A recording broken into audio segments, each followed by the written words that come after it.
Jared Zystro Right, for uh-huh. the Organic Seed Alliance. Yep, that was done by who I wonder that was done by somebody else, though. Who was that? It That was didn't done by mention Washington State University, or who was that done by?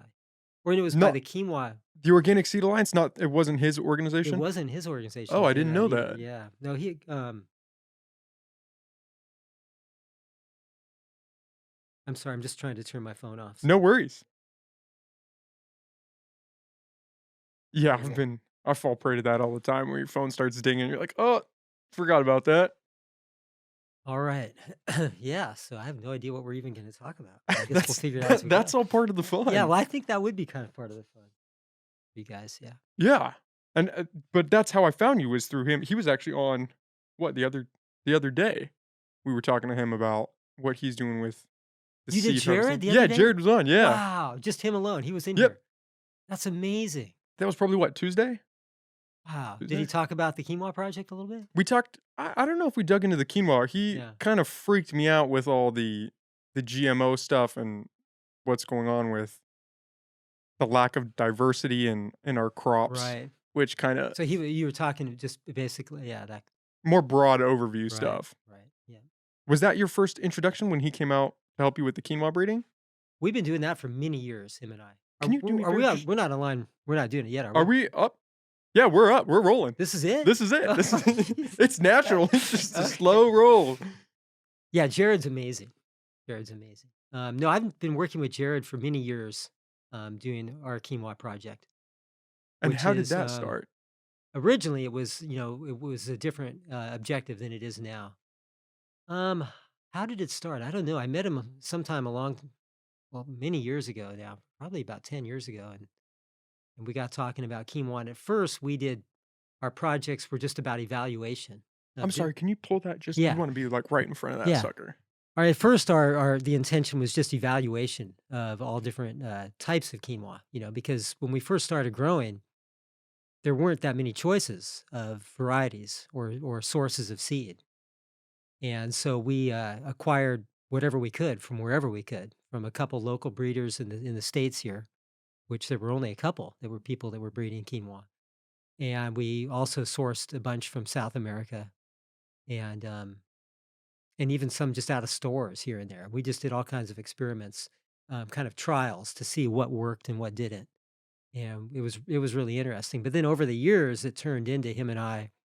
Um, Selecting from a variety that we develop a variety that I kinda developed by accident, which is a rainbow variety that has all kinds of different colors in it, and him and I started selecting, um, specific ones out of the field that had traits that we really liked, and then we were trying to, isolate those traits and make those into, clean varieties, where they were very uniform, and that's what we've been working on for many years now, Jared and I.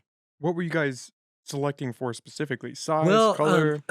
well, yeah, I mean, there's different colored seed, of course, and we were looking for a white seed, and we call it white, even though it's more of a cream colored. Even though there's, when people say regular quinoa, it's kind of a everywhere from bright white to kind of a cream, kind of a tan color.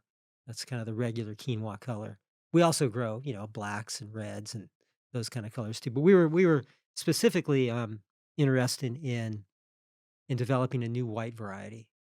And we wanted one, of course, that was well suited to our area here, um, that matured on time. Because around here, one of the issues with quinoa is for it to mature before the fall rains start, and so you want it to fairly early maturity. And the other thing was we were looking for a really big seed.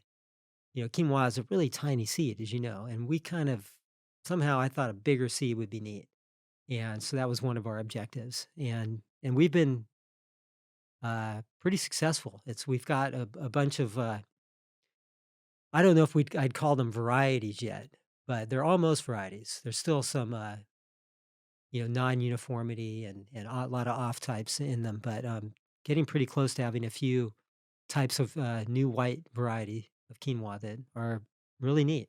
Big seed, very productive, of course, is the other thing, and they need to not fall over, not be too tall. They need to have a nice structure. Um, in the way that we grow because we've developed kind of our own way of growing it. And so when we're selecting for a type of quinoa, we're selecting for under the conditions that we grow it in. I mean, in South America, traditionally quinoa was grown with very wide spacing, like plants 3 feet apart in all directions, like one plant and then another 3 or 4 feet apart, another plant, and so very huge plants you get. Each plant would be giant and would have a whole bunch of stems because it's like a lot of plants, like pots that way. A lot of flowers are that way that if it has a lot of room, it branches a lot. But if it's grown very crowded, it just sends up one stem. And we grow our quinoa very crowded, not like they traditionally grew it in South America. Is there an advantage to having it be more Well, crowded it or was kind less? of an evolution of us figuring that out. When I first started growing it a long time ago, I tried to grow it. I started growing it far apart because that's the way that, you see the photos of it. And this was like 15 years ago or so. Um, that's kind of just the way quinoa looks. They're these big giant plants with all these branches. And so I started growing it that way. But it just wasn't working. And the reason it wasn't was one of the reasons. I mean, we're growing more than a little bit of it. And so when you have plants that are far apart, you have that empty space between them. And that's a place for weeds to be. So it means you have to do weed control. You have to go out there um, and you might have your rows, say 4 feet apart or something, but in between the rows, you can cultivate with the tractor and get the weeds. But then the row itself, you've got one plant, another 3 feet later, another plant. And of course, you're probably going to have some weeds in that 3 foot section. And even if you try to, get weed strikes in with your equipment ahead of time so that you don't have many weeds, you're still going to have some there. And so it means you have to go out there and deal with the weeds. So that was one of the reasons the far apart spacing was not working. Another is when you cultivate with the tractor, if your plants are far apart and you've got on your tractor, what we have is on the belly of the tractor, kind of right in front of you, we have an hydraulic toolbar that drops down and it has knives on it that, kill the weeds in between the rows. So you're driving along and you're killing all the weeds, before when they're just tiny little things. You don't wait for them to get big, of course, um, in between the rows. And if the plants are far apart, it makes steering really hard because there's not one little line you can follow. So you can't get as close with your cultivation. So that's another reason. And then one of the biggest reasons is when the plants are far apart like that, they take a lot longer to mature. For the plants to dry back and be ready to combine and harvest, they take a couple few weeks longer than if they're really crowded. If they're really crowded, they mature 2, 3 weeks earlier. Now why is that? Is that just Well, competition for all resources plants are or that way. I mean, a lot of plants are that way. Like if you just grew an average flower, like in a garden, like if you bought cosmos or zinnias and you planted them really close together, they're going to flower a little quicker than if they're far apart because they just are kind of pushed just to that as opposed to branching out and being more vegetative. It's just a fact of the way a lot of plants are. But even in our quinoa fields, you can see that now. Like the around the perimeter of a field, the plants will all be green, completely green on the very edge, where everything in from that is brown and dead because those ones on the edge have more room, and so they're taking longer to mature. But so quicker maturity you get too. But and then another reason that we started growing closer together was when you have these giant plants with all these branches, some of the flower heads are going to be right at ground level because they're leaning over at ground level. And some are going to be 7, 8 feet high in the air. And so you're having to go along with the combine, what you harvest the crop with, and you're having to set the cutting edge of it very low to make sure you get all your seed.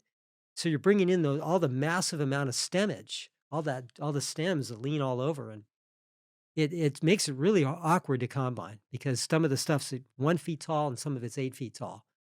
So, and it makes it so you really don't get it all. It's not going to work very good that way. But if you grow it very, very densely, I mean, we started out growing it. It was kind of a gradual thing. We started with our rows. They got closer and closer together, and and our spacing in the row got closer and closer together to where now we grow we literally put like 6 seeds an inch, as opposed to we have like 70 plants a foot as opposed to 1 plant every 3 feet, you know? And, so now they just send up 1 little tiny stem, because there's 5 seeds, 5 plants an inch. So they're each one's a spindly little plant with a little seed head on it. But all those seed heads are the exact same height across the field. So when you combine it, you could just set your combine 6 inches below that head, and you can just zoom across, and it makes it so it's very fast. It's all uniform. And it makes it exactly, very uniform, and it makes it, mature all at the same exact rate too. Does that affect the quantity that it produces at all? You know, it's been very plastic, they say, as far as that. It's in that there's been studies now over the last 10, 15 years, of course, there's been all kinds of research going on all over the world with quinoa. Because I mean, so many years ago they called it the United Nations, named it the year of quinoa. And It had a big boom, it had a like really kale big boom. had, where It had a people just big thought, boom. "This is the food that's gonna end all other foods." Yeah, it was just super trendy and popular for a little while there. And it's definitely trailed off. The demand for it in the stores and places seems to have trailed off a little. But I still think it has the potential to get bigger again. It is such a great food. It's really good, and it's so nutritious.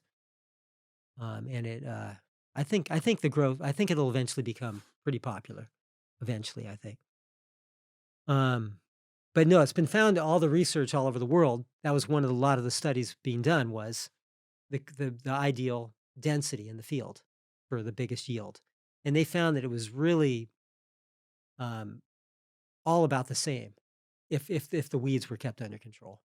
Um, that you could have plants far apart or plants really dense, and it all equaled out. Because if you had more plants, there were more little stems, more, per square foot, the amount of seed was about the same as really huge plants with just a few big flowers. They found it was very much the same. Of course, there's some varieties now that they've been breeding quinoa for a while that are more, um, specifically grown for high density that probably wouldn't do good if they were planted far apart because they don't have it in their genetics to make as many branches. And so at this point, you have to know how a plant was breeded to know the proper spacing for it because is now. There's still not that much quinoa breeding going on In the States? Or anywhere. nationally? I Just mean, there's throughout the it's I world? mean, all in South America, of course, they've That's the hub. where it came from, Ecuador, Peru, and those areas down there. There was a lot of there's always been a lot of breeding, but not real. Oh, I don't think the serious breeding started until a few decades ago. It was more just, all the local farmers in each location would have their own varieties that they grew and that they selected for and made better over time. And so when you're breeding for these certain characteristics, how long is that taking to get where you wanna go?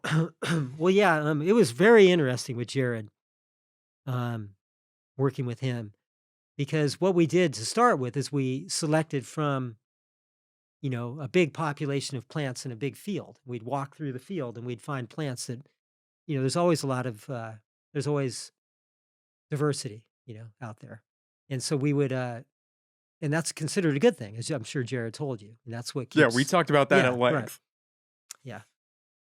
And so we would find plants that just seemed exemplary, ones that just seemed, like they had extra big seed, because that's one thing that was interesting to us, like they were maturing maybe a little earlier, like they were really loaded with seed, great yield, they looked strong, um, and we would select those plants, and then we'd put them in a bag, and we'd grow them out the next year.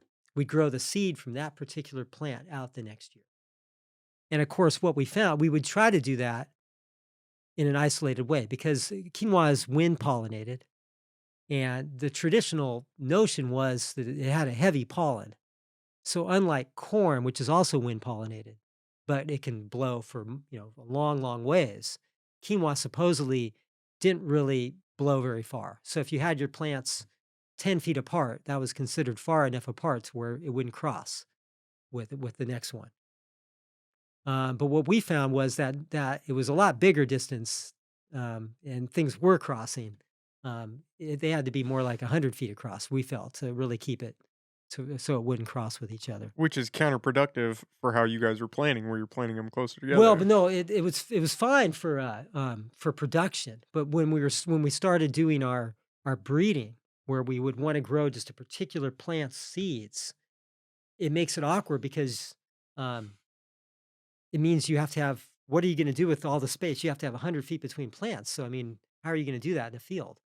I mean, this is not part of our production field, it's part of our breeding area, which is Oh, so you different. have a different area Yeah, designed for because we that. can't do our breeding stuff in a field because it'll be crossing with everything else, and then it wrecks all of the, work we've done in selecting those things and trying to keep them separate,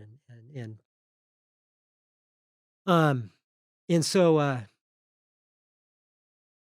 what we did was, we would plant them out in squash field, and, every so many rows of squash, we'd put a few quinoa plants to keep them far enough apart from each other, but it was very frustrating because we would gather a particular plant seeds that we loved, and we would grow them by themselves the next year, and they would come up a million different types of seed.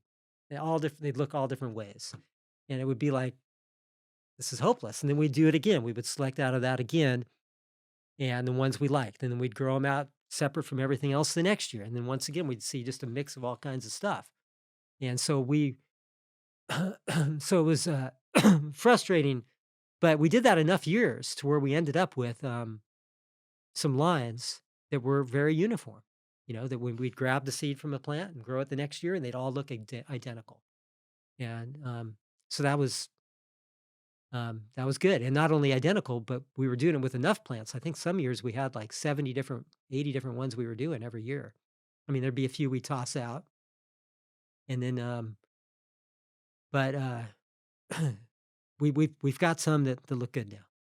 And Yeah. so from starting out to get to that uniformity, what are we talking? 5 years? Yeah, I think it was. But I mean, we've heard stories of people doing it a lot quicker. I mean, like Frank Morton up in Philameth, Oregon, near Eugene. Um, he's been breeding quinoa for decades, and he's the one who came up with some really great varieties. And he can get a variety really soon. He said, he can. But we had much more trouble. But How maybe do it was our original stock we were picking from. Maybe that might have is been the that issue. what would influence that? I mean, how would you control to Yeah, make it maybe ours was who knows? We're not really sure. Maybe our originals, the gene pool we were pulling from had lighter pollen, and so it was cross-pollinating easier. Or, maybe we were just stupider. I was stupider? just pulled the wrong Yeah. straw? Something happened. So how did you get started in quinoa? You've got Wild Rose Farm out there in Blue Lake. Was that what you started that with, was quinoa? No, no, I started just doing a small vegetable thing, many long time ago. I Just mean, for I started yourself or to working for Dennis produce? Potter in the 1980s. He did a vegetable farm out there, and started working for him, and then I just started on a very small scale, just growing little vegetables and selling them. That's how I started.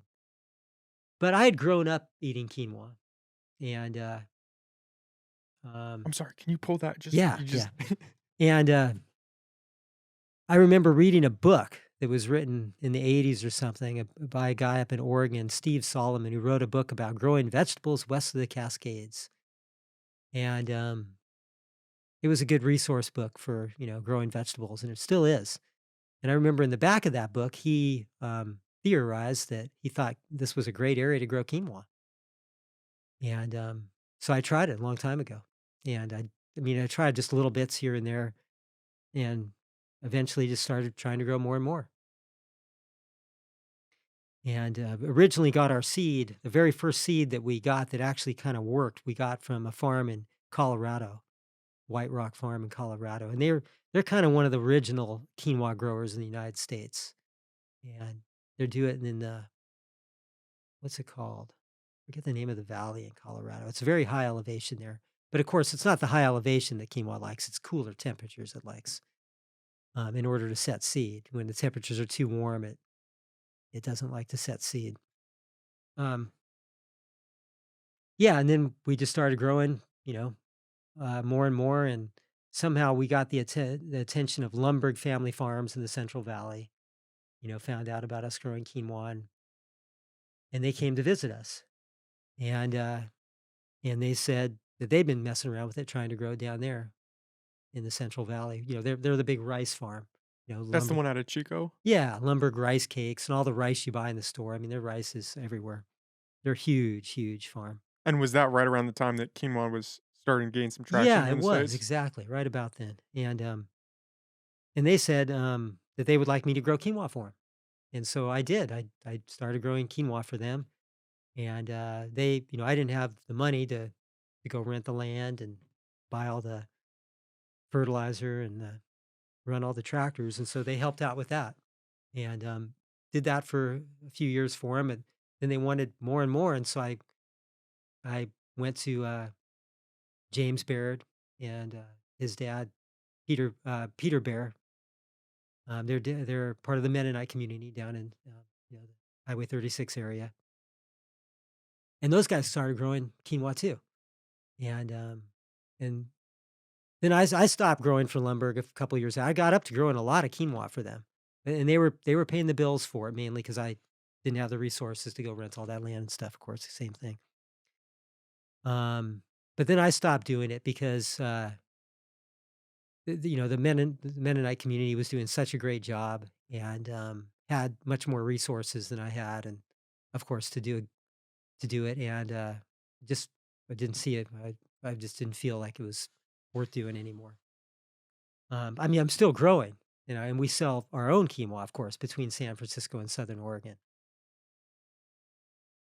Um, But at that scale, it just wasn't cost productive anymore. no, it could have been, it could have been, and would have been if I kept going, but it would have meant a lot of investment.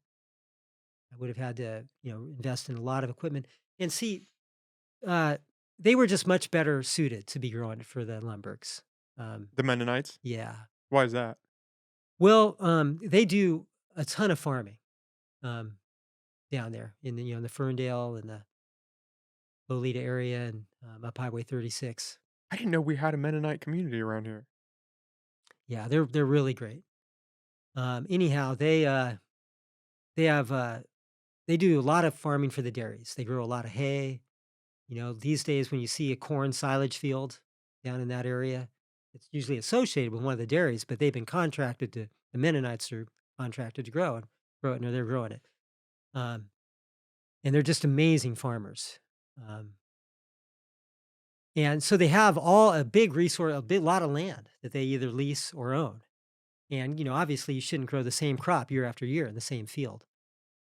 Um, and so, for me to go rent a big place, a field, I could only be there a year or 2 growing, where they've got land they can rotate around, and they have all the tractors and good tractor drivers, and, um, I was a hokey vegetable grower and trying to start, get bigger and bigger and grow big fields of stuff, and, I'd get people to work on the tractors, and sometimes, they would be their first day on a tractor, and they'd be doing it in a big field, of course, so we made mistakes and stuff, and where they're yeah, so they was it's just they're better suited to do it than I was. But it was, we got to growing a lot of quinoa for a few years. We grew, well over 300 acres for a few years of quinoa. That's a lot of quinoa. Yeah. And those guys are growing a lot right now. They're growing hundreds of acres a year for sure. Why do you think demand has gone down? Is it just the fad has changed? Kinda like what happened with kale? Um, I don't know if the demand for kale's gone down. I think that might be about the same. I just think people just don't talk about it much anymore. And the quinoa thing's kind of the same way. I think there's still a big demand. It's just not People aren't trying to cram it down your throat. Yeah, it's just not being talked about much. I don't know why it went down. Maybe it's just I mean, it's not like it's a really delicious thing, it's It's just pretty kinda good though. I it's mean, it's whatever you put on flavor. it. Yeah, Yeah, it's yeah, not jam-packed with a ton of yeah. flavor or anything. I think the demand will eventually go up, and a lot of other people think that too, that eventually, the demand will go up a lot. Well, nutrition-wise, it has a lot going for it. Yeah. Yep.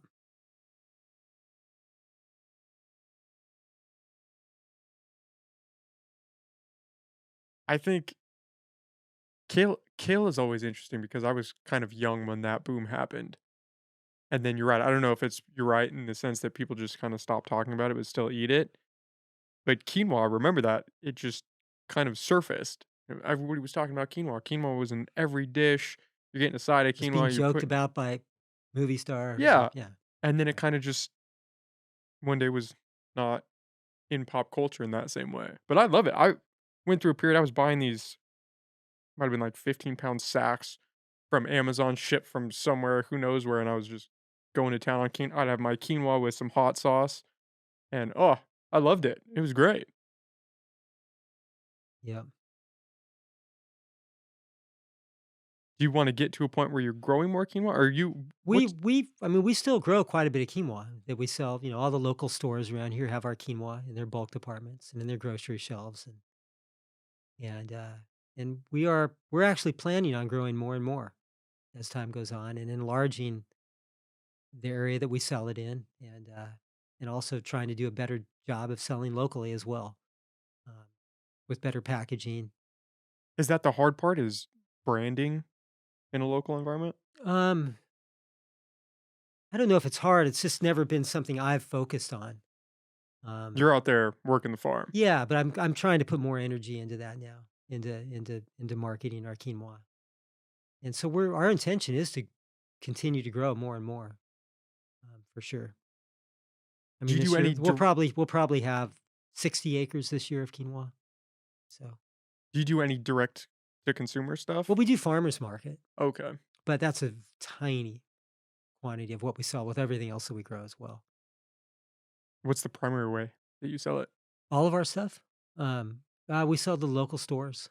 Yeah, the co-op, Eureka Natural Foods. I didn't know that. That's a great way to get out there. Yeah. I mean, we grow a lot of things other than quinoa too. You know, we grow Brussels sprouts and potatoes. Now the way that you run your farm, are you cycling where you grow your crops? Try to keep the soil healthy?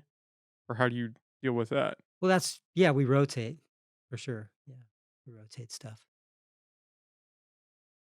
Now you mentioned that book as being a valuable resource. Is that kind of That was a long time that ago. was I read yeah. that. Yeah, I Is haven't looked that at that book in was that long kind of your decades. start?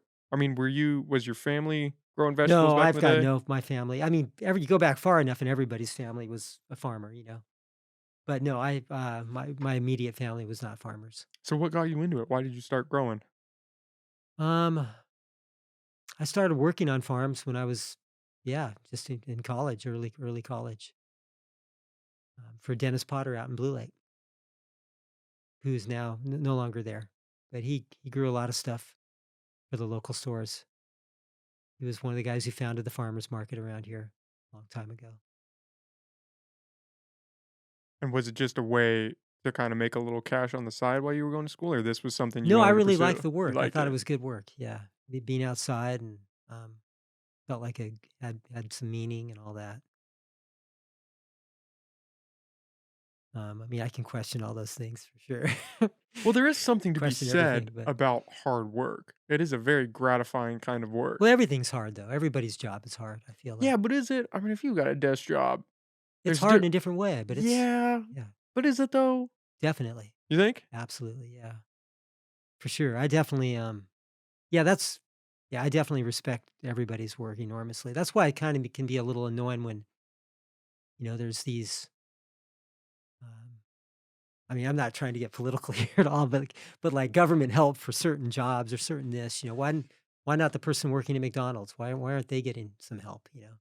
Or just everybody. Yeah, All because work is equal work. yeah, You're a better man than me. I think some work. I've roofed houses. I've worked construction. I mean, that's a different kind of work. Kind of like with working a farm. I mean, backbreaking work to me is it's kind of a different lane. You got to have some mental fortitude to get through a day doing that.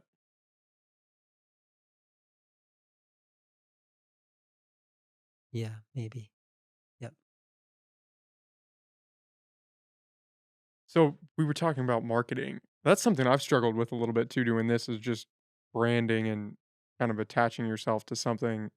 And for me, the work that I'm almost most comfortable doing is the editing, the close and personal stuff of dealing with what you were producing, and then having to market that has always been my kind of issue. Andy's helped me a little bit doing that and kind of spreading the word a little bit more. So I relate when you're saying, "Yeah, I'm out working in the farm, and now I need to try to work on that marketing aspect of it." Yeah, It's tough to I've been terrible at that. bridge that gap. Like, even just our display at farmers market is extremely rudimentary, we just have tables and throw the stuff on it. We don't have any pretty It's signs not or flashy. and nothing pretty or, like, cutesy about it, yeah. But, yeah, we need to put some more effort into that stuff. Is this just you running this farm? Yep, at the moment. I mean, my son was involved for many years, um, and I mean and I've got great workers, sure. And my yeah, um, I would imagine a farm's a little harder to market though too in a sense because it's the food, you know? yeah, that was kind of always my thought is that you don't need to, it shouldn't it's not the kind of thing that should it just felt weird to do that with it. Yeah. I feel that way about Yeah. this. I'm completely wrong in thinking that, but I for the longest had the belief that if the product is good enough, the people will find it. And I think in a world where there's so much product, regardless of if it's good or bad, there's just so much product, kinda gotta find the people in a sense. Yeah, I mean, our stuff is wholesale to stores for the most part, and so, they don't care necessarily who the farm is that grew it. They just want the product. Right, and so that's another reason marketing might not be that key for us. Mhm. Is that a pretty big source of how you're offloading product is wholesale? It's the, Yeah. 95% of it, yeah, at the moment. But we would like to do more direct. We're thinking about that, and that's why I mentioned that I gotta get a little better at marketing maybe. Would that be something you could set up as, like, a website that you could ship product directly? Maybe, I Still looking at yeah, different avenues for that. thinking about those kinda things, yep, yep.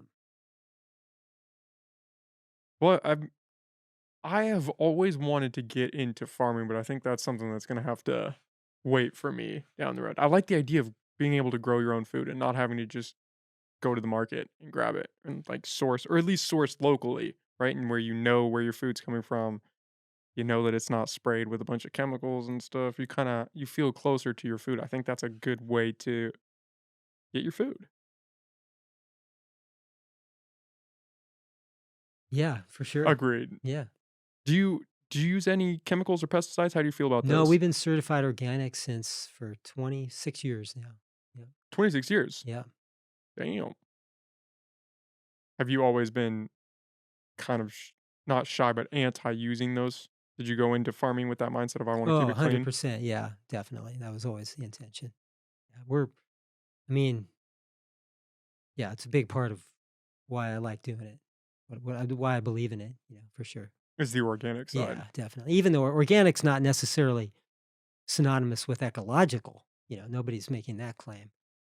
You could make a very good argument that a little bit of chemical fertilizer might be the most ecological way to go because, trucking giant truckloads of chicken manure all over the place or, you know, from big factory farm chicken houses, So we use chicken manure. We get giant loads of it from big Petaluma chicken farms, so, but who can put a pencil to that? It'd be hard to even determine what's more ecological. But, yeah, the general idea of organic is just to not have uh, bad chemicals for people and around, which is good.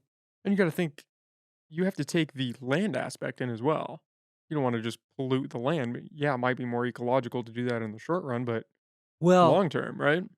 yeah, I mean, definitely not pollute, but some people have argued that a little bit of chemical fertilizer use, which is it might not be might be the most ecological way to go, as opposed to big truck. I don't think so. I don't think so. But I mean, my whole point is to claim that something's more ecological than something else is a giant can of worms. How do you know? Yeah, There's how do you so start quantifying that? exactly. There's so many variables with that. So I was just saying that uh, not making the claim that organic's more ecological, but maybe it is for sure. Yeah, the factory farming aspect seems to be the main point where everybody gets a little uncomfortable with how that's run. Well, I mean, of course, organic can be factory farm too, Mhm. for sure. Do you think it's It's a scale thing. do you think it's feasible for us to get to a point where most farms are organic and are more in this stewardship I ideology? 100% think so. Yeah. I mean, some people have the point of view that can't feed the world that way. That's what I've always heard, Yeah. is it's just you can't do it. No, I don't believe that even any at all. Not in the slightest bit. I mean, it gets into a whole social thing too, though. I mean, with how people eat and what they eat, how much they eat. I mean, people maybe eat too much now, and maybe they eat a lot of gross food that they don't need to eat. I mean, so I think along with that theory that we can definitely feed the world that way comes along, maybe a little bit of change of diet for some, but, and I'm not talking, fake meats or anything like that. I mean, that's gross stuff. Yeah, the fake meats Yeah, are yeah, you yeah, lost yeah. I'm me. not talking When you that stuff. start talking Yeah. about the seed oils that are crammed into No, there those shouldn't be things. any seed oils if you use period with anything. Yeah, and all that's exactly so much land is used for that kind of thing. I mean, that's as you know, that's one of the worst things people can eat are all the seed oils. Yeah. And people just eat it. Most people don't Every even you really walk in a store and understand. everything on all the shelves everywhere, there's almost nothing edible in most of the stores. Yeah. Canola Just oil, sunflower well, oil. any packaged item has all kinds of junk in it. Yeah, most of them. Do you Yeah. try to stay away from a lot of processed foods like that? Well, I don't eat any of that stuff. Yeah, I mean, 0. No, I haven't for You're pulling everything right off the farm. 20 years. Yeah. Well, yeah, no, I mean, I buy fruit in the store. I buy all kinds of stuff, but yeah. Yeah, I mean, there's so much interesting stuff going on right now about um, with farming. I mean, all across the country, there's this giant movement going on, as I'm sure you're aware. I mean, people throw that word around regenerative. You've heard it, right? And it's neat because it's coming from a different direction than organic.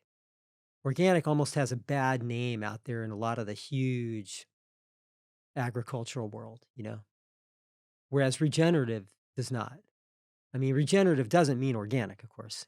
A lot of it means, there's a set of things it means. Are you familiar with it? Yeah. Yeah. For people that don't know what it is, you wanna explain what. Well, I mean, it's just minimum tillage or ideally very almost no tillage, and it means keeping the ground covered. And the idea for that is it's good for the soil health. And of course, if you're not tilling the soil, theoretically, you're building up more carbon in the soil, right? You're not depleting organic matter in the soil. And so theoretically, it's better for the climate too, all that in quotes. Um, and then less energy intensive and ideally not much chemical use. But of course, regenerative still at the moment is allows chemical use because a lot of people that are um, doing regenerative farming are still using chemicals. I didn't know that. Yeah, I mean that's how they're doing the no-till stuff because they can kill uh, the kill crop and then without tillage and then plant. They're trying to get away from that, but it's still allowed in a lot of regenerative definitions. Yeah, I've always heard regenerative and you think it ties back into that stewardship that they're trying to provide a long-term Yeah, longevity for to sure. their methods and to the soil and the ecosystem as a whole. That you're rotating crops. If you have animals, you're moving the animals from pasture to pasture. You're trying to the idea of living with the land instead of living on the land seems to tie into that. Right, but I mean, that's so ambiguous. That can mean a lot of different things. Mhm. Clearly, you could use chemicals, Yeah. which I didn't know Well, that. well, I mean, no, I mean, ideally, you're supposed to get away from them, but the whole no-till thing is that's like really interesting stuff. There's stuff going on all across the country with that, and obviously, there's a massive amount of giant conventional agriculture is done no-till now, right? You know that. I didn't know that. Yeah, I mean, probably I don't know what the percentage is now, but it's huge of the soybeans and wheat and corn being grown all across the country with heavy chemical use is done no-till now. And of course, it's being done with chemicals, with Roundup in particular, because that's how they get a seed bed without weeds. They kill everything there and then they plant. They kill everything with Roundup, then they plant. And that's why they've made these. all these GMO crops, the corn, soybean, and wheat, all that stuff. They've made it Roundup resistant so they can one of the main reasons is so they can do no-till farming with it. Is it cheaper to use chemicals instead of tilling the ground? Or it's just more effective using the chemicals? Well, it's yeah, it's both. It's both. Um, there's a lot of people that really a lot of these big conventional growers that do use chemicals really believe in no-till. Um, they feel like it's better for their soil because they care. I mean, I think everybody cares, even the people using chemicals. They just feel like it's okay, like it's a necessary evil. Yeah. Um, I mean, how scary is Roundup? it's the worst thing ever. Yeah. I mean, I think. I mean, what the heck do I know? But yeah, I think it's one of the worst things ever. As you know, you've heard all about the bad stuff with it. We Yeah. pulled up a stat I the mean, a other lot of day. people claim that all our you know all degenerative diseases going on right now are basically a result of. I mean, that's what Zach Bush, you know that guy, right? I don't. Yeah, and he's a pretty famous doctor now. And then, all the gluten intolerances are because of the microbe, and I have heard that yeah, that were it's these all chemicals are Roundup just related. well, Yeah, the stat we pulled up the other day was that 80% of Americans have glyphosate in their urine. yeah, I would think it'd be 100%. Yeah, Probably is, yeah, but how scary is that? yep. And we don't do anything about it. We just keep on making crops that are resistant to the chemicals and then keep pumping up the chemicals, and then when the weeds start to adapt, we just I think that ultimately there's a movement. Um, I think, I think this regenerative thing is because it's coming at uh, from a place of I don't know. I'm optimistic, and I think eventually that will change. I think it will. What the heck do I know? more than me, I'm terrified. You hear about glyphosate, and you're right, you do hear about the effects that these chemicals have on your gut, which we're learning. I mean, we really don't understand the gut. We don't really understand the brain either, but And we never will. Even when we start thinking we do, that's the we learn worst s thing. yeah, we learned Yeah, something else, but yeah, they've started realizing, "Oh, your gut has an effect on your mood, it has an effect on of your course. cognitive Yeah, ability, yeah. your diet." How many people not to get too political like you said, but how many people during COVID were freaked out about all these other things, and they're eating garbage every single day. They're eating McDonald's, they're eating these foods fried in Or these people seed say oils. yeah, I mean, it's of course, people say they can't afford organic, but then in their cart is a bunch of soda and a bunch of, cigarettes and beer, things that are of course, that's okay. God, I'm not making it's fine if somebody wants to eat that way, but, Just to yeah. understand that you're eating this stuff. What I have a problem with is people that get these foods pushed on them and they think, "Oh yeah, this, you know, covering my food in these dressings that are just based off these seed oils, it's healthy." It's like it's not. You can eat it if you want. You can go eat McDonald's, you can eat that pizza, but understand that this is not real food. Just but there's no talk of that. People don't wanna dive into that realm. Well, but there's so many people diving into that right It now, seems right? bigger now. But It's is it mainstream, do you think? well, no, and a lot of those people, of course, are being considered, misinformation people. Like, are you familiar with Dr. Mercola? Um, uh, is he tied to COVID? Why does that name sound familiar? Well, unfortunately, that's what's brought him to a lot of people know him now because of COVID, yeah, but he's, Peter McCullough. doc no? Oh, maybe Doctor different guy. Maybe I'm God, thinking of I'm somebody else. just forgetting his first name for some reason at the moment. But his website's an amazing resource for health, people concerned with health. I mean, it's been a go-to place for decades for a lot of people. He's, always been extremely concerned about GMOs, anti-pesticides, and about the seed oils. You can really find a lot of information there. Of course, he came out very anti-vaccine, and so he's been considered. He's now Shot down. exactly. Conspiracy He theorist. doesn't even have a YouTube site or anything anymore. You can only find his information on his website itself now. That's the scary thing is when somebody just gets unplugged. Yeah, No, we're but gonna. he's amazing as far as food and health and stuff. Why do you think the suppression around diet has been so heavily enforced for so long? Do you think it's the monetary aspect of pushing these processed foods? Well, but it becomes a political thing the way people eat, right? I mean, it's like if they eat organic, it's almost not cool for a lot of people, you know, um, to eat healthy. It's almost like a political they consider it a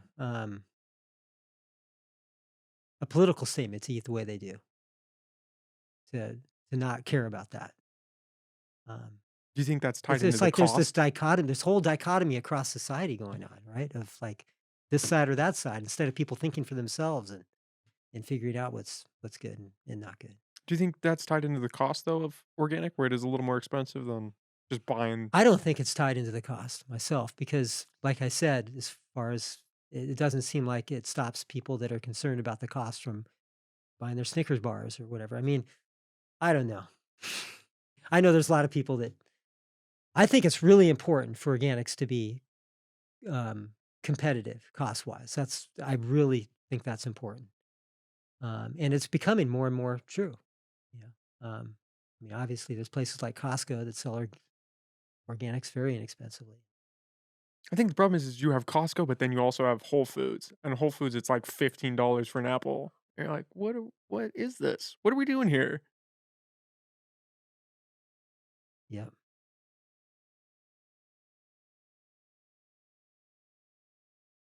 It's an interesting dichotomy, that mix. But do you Yeah, I see that. mean, and then of course you have to guard against the thing about thinking that you know more than anybody else. And if you think you should try to change the way other people eat, that's kind of a red light right there. That like we're why should I think that that people should change the way they eat? I mean, it seems obvious that people could be healthier if they ate a different way, but it also feels wrong to preach or try to change or to think you know more. I think the force aspect is the problem. It's when you try to force people to do something. You can tell them, you can give them the information. When you try to force them to do something, if you know that certain foods aren't great for you and you wanna eat them in moderation, great. Do your It's your life, but you should be able to know that it's not the best. Be able to know.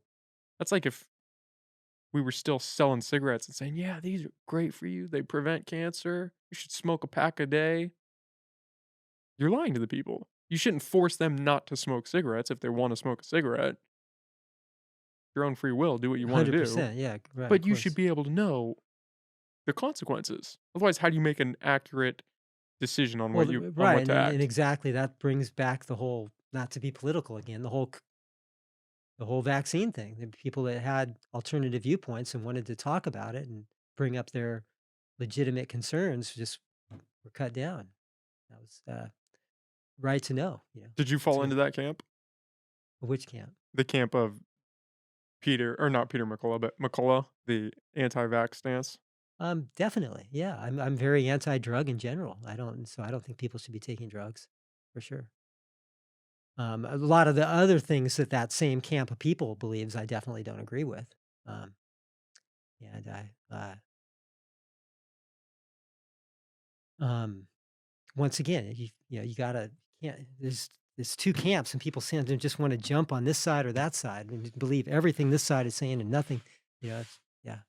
There's What no about you? nuance. There's no nuance. I I think we are in a fascinating time in that people don't wanna have rational debates about anything. Yeah. They want you to side up with their argument, Yep. and that means across the board. It means every box has to be checked on this side, You're right. or every Except box has to be checked on the other that side. dichotomy. Yeah, Exactly. Yeah. It's you terrible. can't cross a couple over here, And maybe a unfortunately, couple over somehow here. caring about the environment and health has become aligned with one side. Which is interesting, right? You think health would be across the Right, and board, it's really sad that that's been that way, and that's why I mean it's almost a political statement for people to not wanna eat that way, and I think that's what needs to change. You know what I mean? but do you think it will change? You pretty optimistic about that? I think eventually, yeah, I think it will, but I think it yeah, just somehow, it has to not be aligned anymore with You gotta strip away politics. yeah, People love politics. Politics are tied into every aspect of life now. I mean, where do you go to yeah, escape? that's what I mean. You can't, yeah, The problem the biggest problem And really the foundational problem with that is the idea that you can have the rug pulled out from under you for what you say. That's what I always fall back to. Because if we can't agree to disagree, we can't even have the conversation. And that ties back into health, that ties into politics, that ties into every other aspect. You're You have right. to be able to have the It's conversation. terrible when people, won't communicate like that. You're right. That's a really big deal. Um, what else what were you gonna say? No, just Oh, good. I mean, I get heated up whenever we start talking about the the Censorship. the censorship, yeah, especially because I do this. I mean, I just talk. And so if you take the ability to talk away from people, kind of a It's terrible, yeah. yeah, it's kind of a I red mean, flag for me. it's the whole thing though that, like, any kind of private entity, it's of course okay for them, or is it, to do their own censorship, I mean, that gets into that whole thing, like, can Facebook censor, what they want or not? Um, because that's different than some government doing it, but it all gets so related, right? Yeah, it's really Yeah, not that different. yeah. It's still some group of people deciding what is and what is not, and who gets to have that power. Who would not be corrupted by that power is the better question. Yeah, for sure. So what do you think? Everything should just be okay? There should not be any censorship I at get all? into that debate a lot Yeah, with my parents because yeah. they would consider me a free speech absolutist. I would not consider myself that. I Mhm. think you should hate speech is a problem. Hate speech is not great, but everything that is outside of hate speech and calling for physical violence against people, you kind of have to allow, I think, in some sense. Doesn't mean I agree with everybody's speech, doesn't mean I feel that what they're saying is good or should be spread, but it's an acknowledgement that I don't think anybody should have the power to police that. Because where does the buck stop? We agree, okay, this is wrong, but then do we also agree this is wrong? Okay. And then we agree this is wrong? Like, where does that line end? Yeah, it's the lines, where you put the lines. And who gets to draw that Yeah, line? It like, might be a great line that's today. that's with almost every debate, where the line is It's crucial. yeah, it's a I mean, you could pick any subject, abortion or gun control, where's the line? Can people own giant rocket launchers? I mean, where's the line? Yeah. That'd be pretty crazy if you could just go buy a rocket launcher. But I mean, that's an extreme case. But with speech, at least, I'm a believer that words only have power if you give them power. So sitting on that, let it fly. As long as again, it's not hate speech and you're not calling for violence. 'Cause what's the argument Well, against the rest of it? it's just too terrifying to think of, yeah, the when you start limiting free speech, it's just terrifying.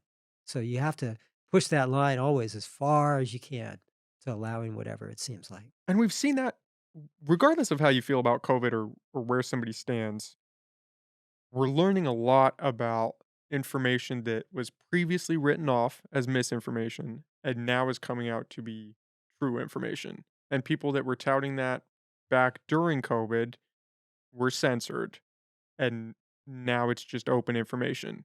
And so you can make the argument, yeah, the information changes. Okay. Yeah, the science changes. Okay.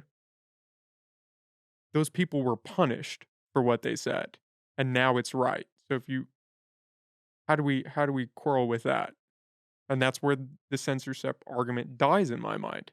Is because you don't know. You don't know if it's true, you don't know if it's false, so you can't pull it. You have to just let it play out. The best way to combat misinformation is to provide good information, not censor. If you start censoring people, they just go into wormholes Yeah, I couldn't and agree you get more. QAnon. Yeah, I couldn't agree more. Totally agree. Yeah, it is an interesting time to be alive. That's for Well, it's sure. really good you doing what you do because it is I'm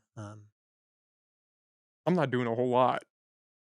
well, actually, you I mean, if you, like, sat somewhere and thought, "Okay, what can I do to encourage people talking and s" you know, it's a great beginning what you're doing. It can't be a better beginning, and, of course, who knows where it'll lead you, right? I mean, who knows I might get thrown in jail. No. what you'll be doing in 5 years, this Yeah. might it might get more and more bigger and bigger, and So it's a great beginning. Well, I joke about Yeah. it a lot in the sense that I almost view it in a selfish kind of way because I need this. It's almost Mhm. I need to go to the gym to work out for mental clarity for my health. I need to do this in almost the same way Yeah. because I get so much out of it. It grounds me. And I think a lot of people are starved for real, authentic communication. You don't have to agree with the person. You don't have to like them at the end of it or align with their points. At least you gotta have a real conversation with somebody, and that it's you're definitely not finding that on social media. I think podcasts are a huge avenue for it, but how many people get to have this experience if they don't have a podcast?